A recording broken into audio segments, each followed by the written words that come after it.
Oh, can't is an ugly four-letter word. We don't believe in that word at all. It's not acceptable. Mark Parker from Parker Brothers Choppers. Professional grease monkey. I burn myself and cut myself about 20 times a day for a living. And somehow in the midst of it, I make really weird motorcycles that people like. We started building like when we were little kids, bicycles and go-karts and motorcycles and pretty much anything we'd get our hands on. We started the business. Parker Brothers actually started up about six or 7 months ago. The replica that we did from the latest Batman movie, that one's kind of the one that really put us out there to doing the really strange stuff. Before that it was just regular bikes like everybody else was doing, and we had success with it, but the really unique and weird stuff seems to be best for us.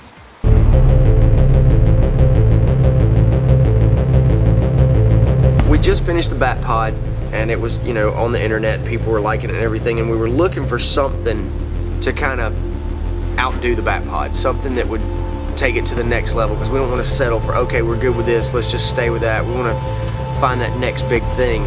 And we saw a couple of pictures online of the, previews from the movie and everything, and found out that they'd never actually used bikes in the movie. It was all CGI and whatnot, because everybody said it was an unbuildable bike. So right there, that's all we needed to hear. If it can't be built, we've got to build it.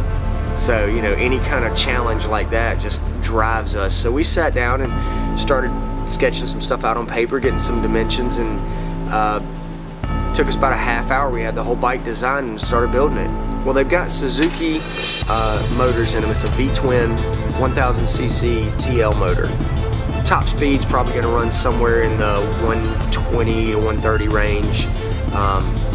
0 to 60, 3.5 to 4 seconds, something like that. It's quick. It's pretty fast. We built a 24-inch hubless wheel, and instead of having one bearing, we've got a series of 24 separate bearings that float throughout the rim and dissipate the weight. And with that, we've got a speed rating somewhere around 120, 130 miles an hour, and RPM somewhere in the 17,000 RPM range.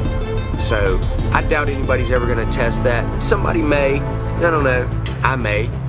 We kind of like to over-engineer things, If I need it to go 100 miles an hour, I want to make it to go 200 miles an hour.